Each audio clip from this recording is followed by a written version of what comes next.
सावन का आखिरी सोमवार हो, शायद यही लास्ट वाला है, सावन का आखिरी सोमवार हो, जो लोटा जल का लेकर जा रहे हो उसमें थोड़ा सा इत्र, अगर इत्र नहीं हो तो गुलाब की पंखड़ी, पंखड़ी नहीं हो तो कोई फूल की पत्ती उस जल में बाबा को समर्पित, इत्र हो तो ज्यादा अच्छा।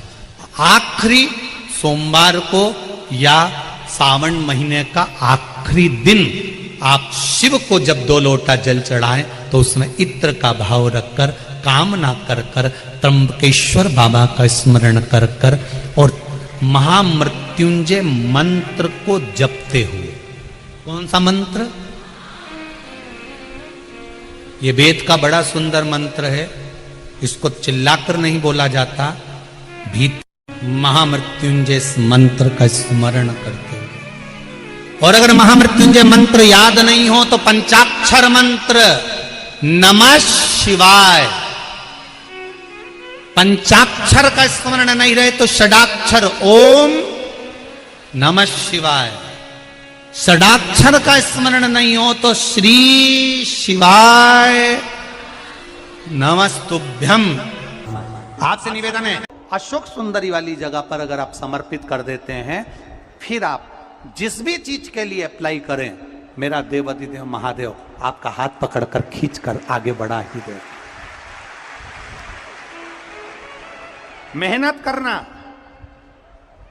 कर्म पूरा करना, पढ़ाई अच्छी करना और पढ़ाई के साथ में विद्या अध्ययन करने के साथ में अच्छी मेहनत के साथ में देसी गाय का दूध भगवान शंकर को समर्पित करना, भगवान शंकर को समर्पित करना, देसी गाय का दूध धीरे धीरे धीरे धीरे समर्पित करना, भावों के साथ आप समर्पित करें। देसी गाय का दूध एक एक बूंद समर्पित करिए, धीरे धीरे समर्पित करो। और देसी गाय का दूध जब धीरे धीरे समर्पित करें, बड़े रास्ते से आनंद से धीरे धीरे जब आप समर्पित करेंगे, बेलपत्री वही दूध में सनी हुई बेलपत्र, अशोक डंडी का भाग शिवलिंग की ओर नहीं होना चाहिए, उस समय पर डंडी का भाग जहां से पानी बहकर जाता है अशोक सुंदरी की ओर से, वहां पर होना चाहिए।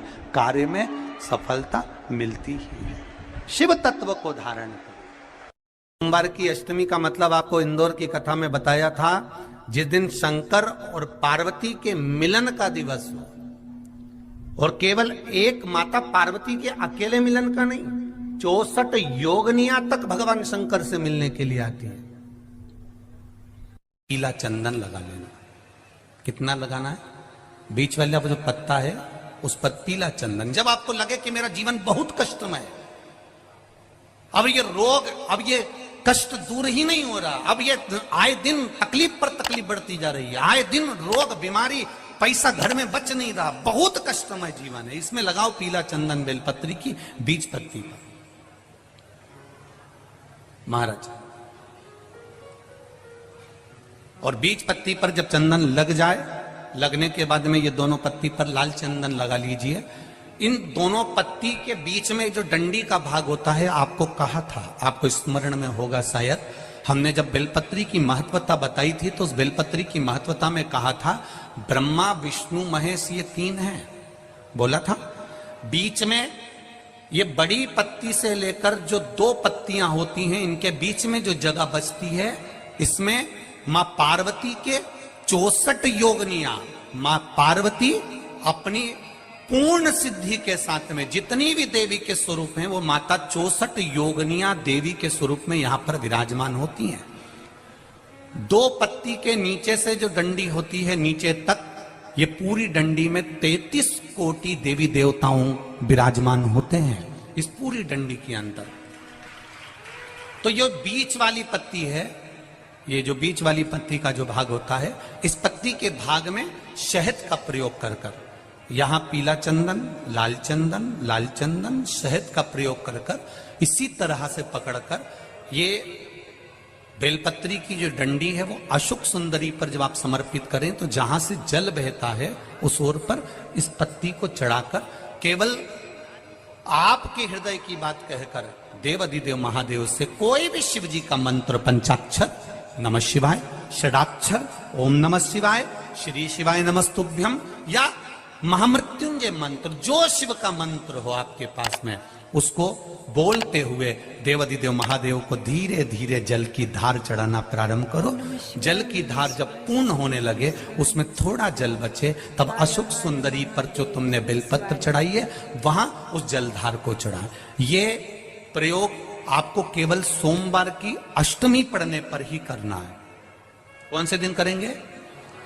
जम के बोलिए जरा। सोमवार की अष्टमी पढ़ने। और धतूरे का फूल,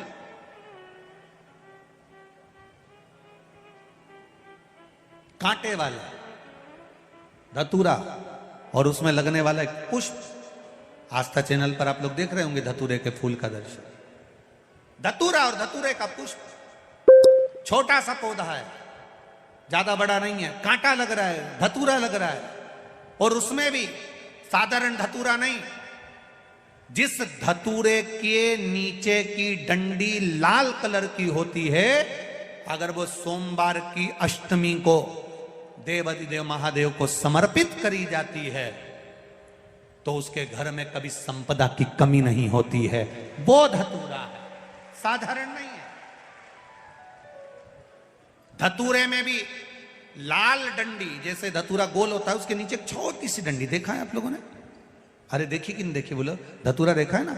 धतूरे के अंदर एक नीचे छोटी सी डंडी होती है, जब तोड़ोगे तो वो डंडी का कलर अगर लाल है, वो डंडी का कलर अगर लाल है, और कभी हम तो कहेंगे जैसे बड़ी बीमारी जिसको हो जाती है, लीवर, किडनी, कैंसर आदि का बड़ी बीमारियों से जो जूझ रहा होता है, प्रयास करो, प्रयास महामृत्युंजय का जाप कर कर, महामृत्युंजय का स्मरण कर कर, एक लाल डंडी का धतूरा प्रयास करना।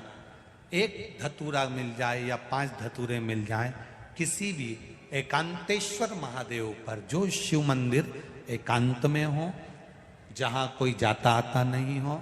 वैसे तो अब बहुत मुश्किल है कि ऐसा मंदिर मिल जाए जहां कोई जाता आता नहीं हो। पहले की बात दूसरी है, अब बात दूसरी है।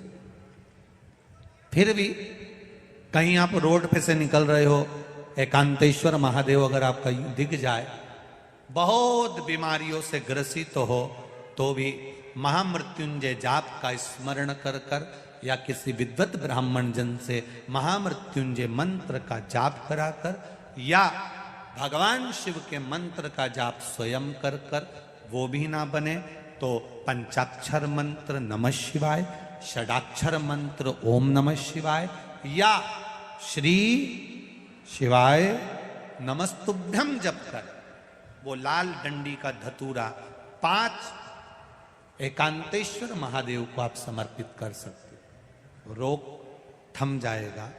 जो दवाई खाओगे शरीर को लगना प्रारंभ हो जाएगी, और आप हर हर महादेव। ओम नमः